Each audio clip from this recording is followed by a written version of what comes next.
नमस्कार, आप देख रहे हैं इंडिया वॉइस और मैं हूं आपके साथ श्रुति अंगद। बुलेटिन करेंगे शुरुआत। उत्तराखंड राज्य आज अपनी स्थापना के 25वें साल यानी रजत जयंती वर्ष में प्रवेश कर लेगा। राज्य स्थापना दिवस के साथ उत्सव पर प्रधानमंत्री मोदी ने भी वीडियो संदेश के माध्यम से इस पूरे उत्सव में शामिल होंगे। देहरादून और ग्रीष्मकालीन राजधानी गैरसैंण की भराड़ी सेन विधानसभा भवन परिसर में आयोजित कार्यक्रमों में प्रधानमंत्री के वीडियो संदेश प्रसारित होगा। मुख्यमंत्री पुष्कर सिंह धामी इन कार्यक्रमों में शामिल होंगे। देहरादून के रिजर्व पुलिस लाइंस में रैतिक परेड होगी, जिसमें राज्यपाल लेफ्टिनेंट जनरल गुरमीत सिंह सलामी लेंगे। इस दौरान मुख्यमंत्री कई क्षेत्रों में उल्लेखनीय कार्य करने वाली हस्तियों को उत्तराखंड गौरव सम्मान से सम्मानित भी करते हुए नजर आएंगे। सूचना विभाग की विकास पुस्तिका और पुलिस पत्रिका का भी विमोचन किया जाएगा। पुलिस विभाग की ओर से साहसिक प्रदर्शन भी होंगे। दोपहर 1 बजे मुख्यमंत्री भराड़ी सेन में होने वाले राज्य स्थापना दिवस के कार्यक्रम में शामिल होंगे। भराड़ी सेन विधानसभा परिसर में क्षेत्र के 43 राज्य आंदोलनकारियों को सीएम सम्मानित करते हुए नजर आएंगे। वहां जनता मिलन कार्यक्रम भी होगा। वह स्थानीय उत्पादों पर आधारित प्रदर्शनी का भी अवलोकन करेंगे। तो आज उत्तराखंड का स्थापना दिवस है। सिल्वर जुबली मना रहा है उत्तराखंड और ऐसे में तमाम तरीके की तैयारी की गई है और तमाम व्यवस्थाओं के साथ आज उत्सव मनाया जाएगा उत्तराखंड में। तो 9 नवंबर 2000 को हुई थी उत्तराखंड की स्थापना और ऐसे में आज 25 साल यानी कि सिल्वर जुबली उत्तराखंड मना रहा है। उत्तराखंड का आज स्थापना दिवस है। 24 साल पूरे हो गए हैं, लेकिन कई ऐसे मुद्दे हैं जो अभी भी विकास के लिए बाकी है। हालांकि 2000 के बाद यानी कि 24 साल में उत्तराखंड ने, इस छोटे से राज्य ने बेहद विकास किया है और आज कई कार्यक्रमों में भी सीएम धामी हिस्सा लेंगे।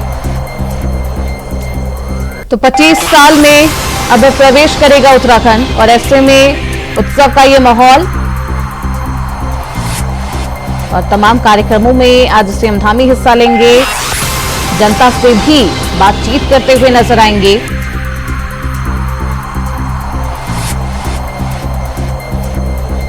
तो आज रजत जयंती है, 25 साल में प्रवेश करेगा उत्तराखंड और ऐसे में आज प्रधानमंत्री मोदी वीडियो संदेश के माध्यम से इस पूरे कार्यक्रम में शामिल होंगे। तो देहरादून और ग्रीष्मकालीन राजधानी गैरसैंण की भराड़ी सेन विधानसभा में भवन परिसर में आयोजित कार्यक्रमों में प्रधानमंत्री मोदी वीडियो संदेश प्रसारित करेंगे। तो उत्तराखंड फाउंडेशन डे के रूप में आज का दिन मनाया जाता है। 9 नवंबर 2000 को उत्तराखंड की स्थापना हुई थी। 24 साल उत्तराखंड को पूरे हो चुके हैं। 25 साल में प्रवेश कर चुका है। सिल्वर जुबली मनाई जा रही है। ऐसे में हर्षोल्लास के साथ आज का उत्सव, आज का दिन मनाया जाएगा। हालांकि अल्मोड़ा में हुए हादसे के बाद ये उत्सव उस तरीके से नहीं मनाया जाएगा जैसे इसकी तैयारी की गई थी, लेकिन कई कार्यक्रमों में आज पीएम मोदी भी हिस्सा लेंगे। उत्तराखंड वासियों को संदेश देते हुए नजर आएंगे और धामी इन कार्यक्रमों में शामिल होंगे। तो देहरादून के रिजर्व पुलिस लाइंस में रैतिक परेड भी की जाएगी, जिसमें राज्यपाल लेफ्टिनेंट जनरल गुरमीत सिंह सलामी देते हुए नजर आएंगे। तो इस खबर पर ज्यादा जानकारी के साथ हमारे संवाददाता धनराज गर्ग देहरादून से हमारे साथ जुड़ चुके हैं। धनराज, आज सिल्वर जुबली उत्तराखंड मना रहा है, क्या कुछ आगे का कार्यक्रम रहने वाला है, कैसी तैयारी? जी बिल्कुल, देखिए आज उत्तराखंड का स्थापना दिवस है और सिल्वर जुबली कहने के उत्तराखंड मनाता हुआ नजर आ रहा है। मुख्यमंत्री पुष्कर सिंह धामी ने भी कई कार्यक्रम रखे हैं। देखिएगा कि सुबह मुख्यमंत्री पुष्कर सिंह धामी शहीद स्थल पहुंचे और उन्होंने शहीदों को नमन किया। और वहीं अब मुख्यमंत्री पुष्कर सिंह धामी का जो अगला कार्यक्रम है वो पुलिस लाइन का है, क्योंकि पुलिस लाइन के अंदर भी एक पूरी परेड की जाएगी, जिसमें राज्यपाल भी मौजूद रहेंगे और इसके साथ ही डीजीपी अभिनव कुमार मौजूद रहेंगे और मुख्यमंत्री पुष्कर सिंह धामी भी वहां पहुंचेंगे। और आप देखिएगा कि उसके बाद कहीं ना कहीं जो झांकियां पुलिस विभाग की तरफ से बनाई गई है वो भी वहां पर कहीं ना कहीं दिखाई जाएंगी। और इसके साथ ही जो लोग उत्कर्ष कार्य कर रहे हैं उनको मुख्यमंत्री पुष्कर सिंह धामी और राज्यपाल उनको सम्मानित करते हुए भी नजर आएंगे। ऐसे में आज कई कार्यक्रमों में सीएम धामी हिस्सा लेंगे। पुलिस लाइन के द्वारा जो झांकियां निकाली जाएगी उसमें क्या कुछ खास रहने वाला है धनराज? जी बिल्कुल, देखिए जो पुलिस विभाग के द्वारा झांकियां निकाली जाती है, लेकिन साफ तौर पर जो यातायात से जुड़ी झांकियां हैं वो भी दिखाई जाएंगी, ताकि लोग उस तरह के जो कर्तव्य वहां पर दिखाते हैं उस तरह के कर्तव्य वो सड़कों पर ना करें, इस तरीके से उनको खतरा बन सकता है, उसका संदेश यहाँ से दिया जाएगा। इसके साथ ही कई झांकियां ऐसी होंगी कि जो उत्तराखंड से जुड़ी झांकियां होंगी, यानी कि उत्तराखंड विकास की ओर बढ़ रहा है, उस तरह की झांकियां होंगी। इस तरह की पूरी वहाँ पर पूरा जो कार्यक्रम है वो रखा गया और उसके बाद मुख्यमंत्री पुष्कर सिंह बराडीसैन यानी कि गैरसैंण पहुंचेंगे और वहां पर भी कहीं ना कहीं इस तरह के कार्यक्रम रखे गए हैं, वो कार्यक्रम करते हुए नजर आएंगे। बिल्कुल, प्रधानमंत्री मोदी वीडियो संदेश के माध्यम से शामिल होंगे, क्या कुछ उनका कार्यक्रम रहने वाला है? जी बिल्कुल, देखिए कहीं ना कहीं मुख्यमंत्री पुष्कर सिंह धामी जो कहा जाए कि पूरा कार्यक्रम है, कई तरह के कार्यक्रम उनके रखे गए हैं। शहीदों को नमन करते हुए सुबह नजर आए, आपने देखा होगा, और उसके साथ ही आप देखिएगा कि कई ऐसे कार्यक्रम मुख्यमंत्री पुष्कर सिंह धामी के आज पूरे दिन के रहने वाले हैं, क्योंकि कई कार्यक्रमों में मुख्यमंत्री पुष्कर सिंह धामी सम्मिलित होंगे। और आप देखिएगा कि इस स्थापना दिवस को जो सादगी के साथ मनाया जा रहा है, क्योंकि उत्तराखंड के अंदर हाल ही में एक बड़ा हादसा टला हुआ है जिसमें 36 लोगों की हो गई थी। तो जिसके बाद कहीं ना कहीं मुख्यमंत्री पुष्कर सिंह धामी के निर्देश पर ये पूरा जो कार्यक्रम है बड़े सादगी के साथ मनाए जा रहे हैं। बिल्कुल धनराज, ऐसे में सादगी की वजह भी है क्योंकि एक दर्दनाक हादसा हुआ और ऐसे में सिल्वर जुबली उत्तराखंड में बेहद सादगी के साथ मनाई जा रही है। बहुत शुक्रिया धनराज आपका इन तमाम जानकारियों के लिए। तो वही झारखंड से बड़ी खबर सामने आ रही है। केंद्रीय गृह मंत्री अमित शाह का दौरा है। आज अमित शाह झारखंड में करेंगे रोड शो। सुबह 11 बजे पलामू छतरपुर में करेंगे रोड शो। हजारीबाग और पोटका में जनसभा को संबोधित करते हुए अमित शाह नजर आएंगे। पूर्व सीएम मुंडा की पत्नी के पक्ष में सियासी हुंकार भरेंगे। चुनावी हुंकार भरते हुए अमित शाह नजर आएंगे। रघुवर दास की बहू के लिए मांगेंगे वोट और ऐसे में एक बार फिर से सियासी हलचल तेज होने वाली है और झारखंड में आज चुनावी जनसभा को संबोधित करते हुए अमित शाह नजर आएंगे। हमारे साथ इस खबर पर ज्यादा जानकारी के साथ हमारे संवाददाता भी जुड़ेंगे, लेकिन आज बेहद अहम दौरा अमित शाह का रहने वाला है क्योंकि 2 चरणों में झारखंड में विधानसभा चुनाव होने हैं। 13 नवंबर वो तारीख बेहद नजदीक है जब जनता मतदान देगी, वोट डालेगी और अपना जनादेश ईवीएम में कैद करती हुई नजर आएंगे। और उससे पहले आज अमित शाह का ये दौरा बेहद अहम, कई मायनों में अहम और देखना बेहद दिलचस्प होगा क्या कुछ संदेश और किस तरीके से बयान देते हैं, चुनावी हुंकार भरते हैं अमित शाह। इस खबर पर ज्यादा जानकारी के साथ हमारे संवाददाता अजय पांडे हमारे साथ जुड़ चुके हैं। अजय, अमित शाह का ये दौरा बेहद अहम, इससे पहले सीएम योगी आदित्यनाथ वहां आए थे, उन्होंने भी एक बयान दिया था अगर जाति में बटेंगे तो निर्ममता से कटेंगे। क्या कुछ आज अमित शाह का खास रहने वाला है कार्यक्रम? देखिए, झारखंड में प्रथम चरण का चुनाव 13 नवंबर को है और ऐसे में जो कह सकते हैं कि जो चुनावी माहौल है वो काफी गर्म है और आज अमित शाह जो है 2 जनसभाओं का संबोधित करेंगे और इसके पहले भी वो 2 जनसभा को संबोधित उन्होंने किया था। अब आज जमशेदपुर में रोड शो की अभी संभावना है कि आज रोड शो भी वो करेंगे। तो निश्चित रूप से आज पर एक बार गठबंधन नेता भी। अजय, कितने बजे अमित शाह पहुंचेंगे और कहाँ जनसभाएं? सबसे पहला वो गृह मंत्री का जो रोड शो है वो जमशेदपुर के बाद परमंडल संबोधित की जाएगी। तो पूर्व सीएम मुंडा की पत्नी के पक्ष में आज अमित शाह चुनावी हुंकार भरते हुए नजर आएंगे, जनता से वोट की अपील करते हुए नजर आएंगे। देखना बेहद दिलचस्प होगा किस तरीके से चुनावी जो उठी तूफान को और भी तपिश देते हैं अमित शाह। बहुत शुक्रिया अजय आपका इन तमाम जानकारियों के लिए।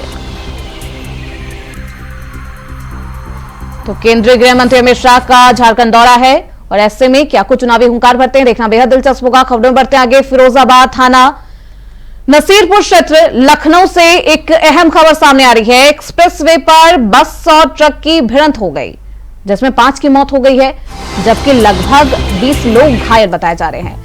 लखनऊ एक्सप्रेसवे पर बस और ट्रक की भिड़ंत हुई है, 20 लोग घायल हुए हैं, वहीं 5 की मौत भी हो गई है। मौके पर पुलिस प्रशासनिक अधिकारियों द्वारा घायलों को उपचार के लिए भिजवाने का काम जारी है। कुछ घायल और एक शव जिला अस्पताल भेजा गया है। तो बस और ट्रक की इस भिड़ंत में 5 लोगों की दर्दनाक मौत हो गई है। हालांकि पुलिस प्रशासन की तरफ से थोड़ा सा झटकी लग गई सर। हाँ, नखलऊ जा रहा था। तो आप ड्राइवर थे क्या? जी। तो कहाँ से चले थे आप? मथुरा से मैं ये लोग दर्शन कर मतलब वही 1 बजे आ गए थे वैष्णो माता मंदिर पर। प्रेम मंदिर ये सब होकर ये लगभग 6 बजे आ गए हैं वैष्णो माता मंदिर पर और 6 बजे वहाँ से निकले हैं। वहीं लखनऊ से बड़ी खबर सामने आ रही है। सीएम योगी आकांक्षा हाट का शुभारंभ करेंगे। कुछ ही देर में होगा आकांक्षा हाट का शुभारंभ। सीएम डबल डेकर बस को हरी झंडी दिखाकर रवाना करेंगे। कानपुर, मैनपुरी और अलीगढ़ का सीएम आज दौरा भी करेंगे। आज 12 बजे जनता को संबोधित करने अलीगढ़ पहुंचेंगे। तो बीजेपी प्रत्याशी सुरेंद्र दिलेर के समर्थन में करेंगे जनसभा। कड़हल और सीसामऊ में सीएम योगी करेंगे रैली। 1:40 पर मंडी समिति मैदान, खिरोर, मैनपुरी में जनसभा का आयोजन किया जाएगा। 3:30 पर सेंट्रल पार्क, दर्शन पूर्वा मैदान में कानपुर में रैली का आयोजन किया गया है। तो चुनावी हुंकार भरते हुए सीएम योगी आदित्यनाथ नजर आएंगे। वहीं डबल डेकर बस को हरी झंडी भी दिखाया जाएगा। तो आकांक्षा हाट का भी शुभारंभ सीएम योगी आदित्यनाथ करेंगे। ये बेहद अहम कार्यक्रम रहने वाले हैं। तो चुनावी हुंकार भरने के साथ साथ जनता के विकास के लिए भी काम करते हुए सीएम योगी आदित्यनाथ नजर आएंगे। सीएम योगी आकांक्षा हाट का शुभारंभ करेंगे। कुछ ही देर में आकांक्षा हाट का शुभारंभ किया जाएगा। तो सीएम डबल डेकर बस को हरी झंडी दिखाकर रवाना करेंगे।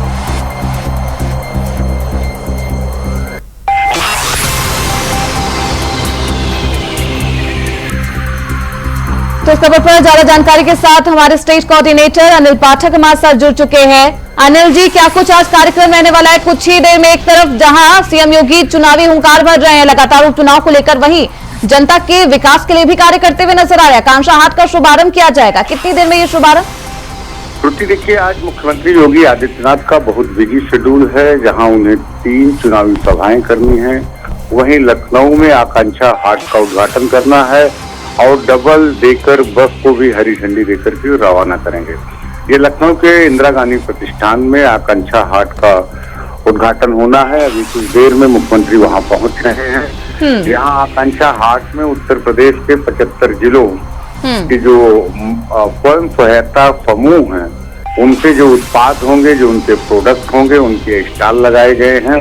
जो प्रदेश भर के आईएएस हैं, उनकी इसमें सहभागिता है।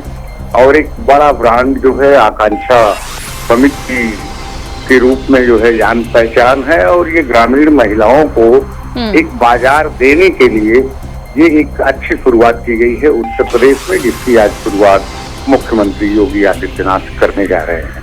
बिल्कुल अनिल जी, ग्रामीण महिलाओं को सशक्त बनाने के लिए एक अहम कदम सीएम योगी की तरफ से, योगी सरकार की तरफ से उठाया गया है। आकांक्षा हाट को लेकर जनता के बीच कैसा माहौल? देखिए, बहुत बढ़िया माहौल है। जो ग्रामीण क्षेत्र की महिलाएं हैं, जो ग्रामीण क्षेत्र से जुड़े उत्पाद हैं, उनको कैसे बाहरी बाजार मिले, इसको देखते हुए आकांक्षा हाट का जो है ये शुभारंभ करेंगे मुख्यमंत्री। यहाँ पर काफी पहल भी है। इंदिरा गांधी प्रतिष्ठान में प्रत्येक जनपद के अलग अलग उत्पाद भी बनाए गए हैं। भाजपा सरकार की तरफ से 1 डिस्ट्रिक्ट 1 प्रोडक्ट करके एक प्रोग्राम भी चलाया गया है, जिसमें प्रत्येक जिले की अपनी क्या पहचान है और क्या उत्पाद है, इस पर भी फोकस जो है वो देखने को मिलेगा। आकांक्षा हाट में तमाम उत्पाद जो है आज पूरे प्रदेश भर के, वो जो है उसकी झलक जो है आकांक्षा हाट देखने को मिल सकती है। बिल्कुल, ऐसे में महिलाओं को, ग्रामीणों को, सभी को सशक्त करने के लिए एक अहम कदम उठाया गया योगी सरकार की तरफ से। बहुत शुक्रिया अनिल जी आपका इन तमाम जानकारियों के लिए। तो लगातार सीएम योगी चुनावी हुंकार भी भर रहे हैं और जनता के लिए भी काम करते हुए नजर आ रहे हैं। हमारे साथ मुकेश कुमार मैनपुरी से हमारे संवाददाता जुड़ चुके हैं। मुकेश, चुनावी हुंकार भरेंगे आज सीएम योगी मैनपुरी में आकर, क्या कुछ उनका कार्यक्रम रहने वाला है? श्रुति जी, आपको बता दें मैनपुरी के जो करहल सीट है उस पर चुनाव होना है, जिसको लेकर चाहे भारतीय जनता पार्टी हो या समाजवादी पार्टी हो, दोनों के ही कुछ वीआईपीज हैं लगातार नुक्कड़ सभाओं का संबोधित करते हैं। इसके चलते ही आज विरोध मंडी समिति के समीप आज लगभग 1:30 बजे के तकरीबन मुख्यमंत्री का आगमन होना है। मुख्यमंत्री योगी के आगमन को लेकर यहाँ रूट डायवर्जन भी किया गया है। आधा दर्जन रूट डायवर्जन जो भारी वाहन है उनको बाईपास किया गया है और शहर के अंदर बिल्कुल साफ स्वच्छ सड़कों को धोया गया है, चूना डाला गया है और सफाई व्यवस्था का विशेष ध्यान रखा गया है। फिलहाल अधिकारियों को भी कई जिलों की यहाँ फोर्स लगाई गई है। इटावा, मैनपुरी, एटा और फिरोजाबाद की फोर्स यहाँ रात पहुंच गई है और चाक चौबंद व्यवस्थाओं के बीच मुख्यमंत्री योगी आदित्यनाथ आज अनुजेश प्रताप जो है भारतीय जनता पार्टी के प्रत्याशी हैं, उनके समर्थन में जनसभा को संबोधित करने पहुंचेंगे। वो संबोधित करने के मुकेश, मैनपुरी समाजवादी पार्टी का गढ़ माना जाता है, यानी कि समाजवादी पार्टी का दबदबा है वहां पर। ऐसे में बीजेपी की क्या कुछ रणनीति है ताकि वहां से वो जीत हासिल कर सके? जी, भारतीय जनता पार्टी भी कोई कसर छोड़ना नहीं चाहती है। लगातार ये मुख्यमंत्री जी का दूसरा दौरा है। इससे पहले बरनाल ब्लॉक में एक कार्यक्रम को संबोधित किया जहां उन्होंने कई करोड़ की योजनाओं का लोकार्पण किया था और आज भी उम्मीद है कि कई करोड़ों रुपयों की योजनाओं पर मोहर लगा सकते हैं मुख्यमंत्री योगी आदित्यनाथ। और भारतीय जनता पार्टी के कई कैबिनेट मंत्री भी लगातार इस चुनाव को चैलेंज के रूप में ले रहे हैं और कहा है कि अयोध्या का बदला भी मैनपुरी सीट से लिया जाएगा। बिल्कुल, ऐसे में मैनपुरी के सियासी इक्वेशन की बात करें तो कितना दिलचस्प मुकेश? जी बिल्कुल, मैं बता दूं को एक तरफ जहां उनके तेज प्रताप यादव समाजवादी पार्टी से प्रत्याशी हैं, तो वहीं भारतीय जनता पार्टी के जो प्रत्याशी अनुजेश प्रताप सिंह हैं वो उनके फूफा लगते हैं। फूफा भतीजे दोनों ही एक मैदान में आ चुके हैं। भारतीय जनता पार्टी ने जो चाल दर्ज खेला है वो बहुत राजनीति के लिए बहुत गर्मा गया है। जिस तरीके से लोगों में चर्चा का विषय बनी है, तो वहीं भारतीय जनता पार्टी ने जिस तरीके से प्रत्याशी लेकर आई है उससे साफ तौर से जाहिर हो रहा है कि लगातार भारतीय जनता पार्टी कहीं ना कहीं समाजवादी पार्टी को हराने के लिए पूरी ताकत झोंकती नजर आ रही है। में बीजेपी की जो ये रणनीति है, क्योंकि भतीजा या फिर फूफा दोनों को उतार दिया गया, बहनों को उतार दिया गया है अखिलेश यादव के, कितना कारगर रहेगा, कितना लाभदायक मुकेश? जी बिल्कुल श्रुति जी, आपको बता दूं कि कहीं ना कहीं रिश्तेदारी हो या वोट बैंक हो, जो वोट बैंक है 1.5 लाख के समथिंग है पूरी विधानसभा में, जब वोट बैंक है जो सर्वाधिक है वो यादव वोट बैंक है। उसको वोट बैंक को क्योंकि 3.5 लाख से ऊपर जो मतदाता है उसमें से आधे की बात की जाए तो आधे में यादव वोट आता है, उसको काटने के लिए भारतीय जनता पार्टी ने बड़ी सोच समझ और काफी समझदारी के साथ अनुजेश प्रताप यादव को मैदान में उतार दिया है। उसके बाद कहीं जाए समाजवादी पार्टी की, तो समाजवादी पार्टी बीते 24 सालों से इस विधानसभा पर साइकिल दौड़ रही है और साइकिल की जो स्पीड है वो कम होने का नाम नहीं ले रही है। चाहे वो मुलायम सिंह जी हो, धर्मेंद्र सांसद हो या सोवरन सिंह जी हैं, क्योंकि भारतीय जनता पार्टी से सोवरन सिंह एक बार जीते इस सीट से और उसके बाद लगातार समाजवादी पार्टी से 4 बार विधायक बने और विधानसभा पहुंचने का काम किया है मैनपुरी की करहल सीट से। बिल्कुल मुकेश, क्योंकि एक अहम दाव, एक महत्वपूर्ण दाव चला है। अब बीजेपी ने देखना बेहद दिलचस्प होगा कि बहनोई को ताना सपा के क्या बीजेपी को फायदा पहुंचा पाता है या फिर नहीं, क्योंकि 24 साल तक समाजवादी पार्टी मैनपुरी में अपना दबदबा बनाकर रखी है। ऐसे में इस बार जनता क्या कुछ जनादेश देती है, देखना अहम होगा। बहुत शुक्रिया मुकेश आपका इन तमाम जानकारी के लिए।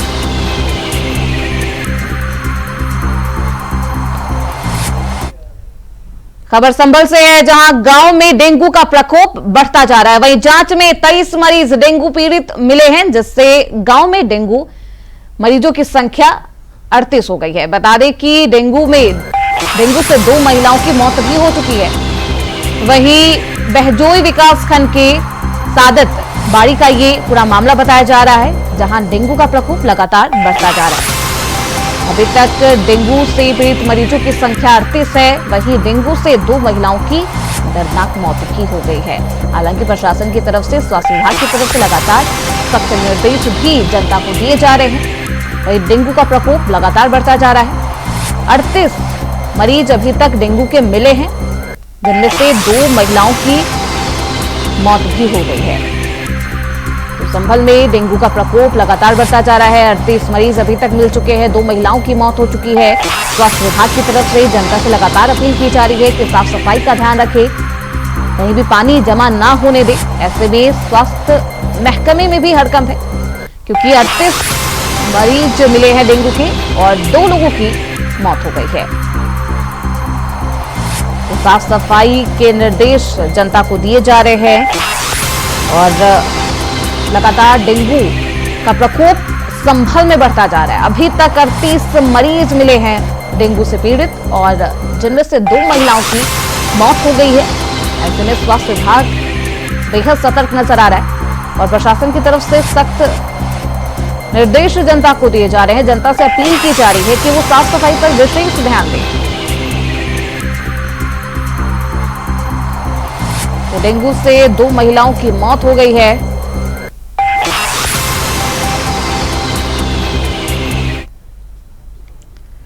तो अब आपको सीधे ले चलते हैं लखनऊ, जहां सीएम योगी आदित्यनाथ लाइव आ रहे हैं। क्या कुछ कह रहे हैं, सुनिए।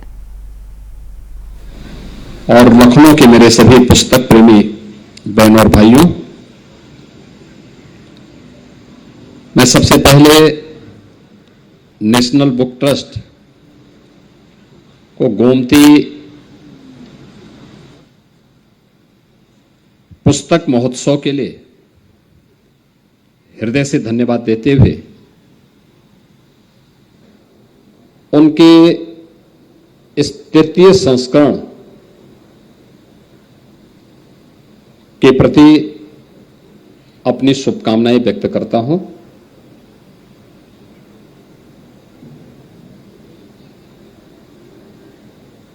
पुस्तक मेला और वह भी गोमती नदी जो लखनऊ की प्राण हो, उसके तट पर यह एक अभिनव प्रयास है और मैं नेशनल बुक ट्रस्ट और उत्तर प्रदेश शासन से जुड़े हुए हमारे लखनऊ विकास प्राधिकरण, लखनऊ प्रशासन, इन सभी को हृदय से इस अभिनव प्रयास के लिए धन्यवाद देता हूं। बहनों और भाइयों, हम सब जानते हैं भारत की परंपरा प्राचीन काल से ही ज्ञान के प्रति आग्रही रही है। ज्ञान की यह परंपरा श्रीमद् भगवत गीता में भी नहि ज्ञाने न सदृश्यम पवित्रम में विद्यते, किस भाव के साथ हम सबको एक नई प्रेरणा प्रदान करता है। अभी यहां पर नेशनल बुक ट्रस्ट के अध्यक्ष और प्रोफेसर मिलन मराठी जी ने जो बातें कही, एक चैलेंज हम सबके सामने जरूर आया है और वो आया है कि आज के इस डिजिटल युग में हम अधिकाधिक स्मार्टफोन में कैद होकर के रह गए हैं। टेक्नोलॉजी का इस्तेमाल पहले मनुष्य करता था, अब वहां उस स्थिति पर हम पहुंच रहे हैं जब टेक्नोलॉजी हमारा इस्तेमाल करने लग गया है और हमें इससे बचना होगा। एक एवरेज युवा के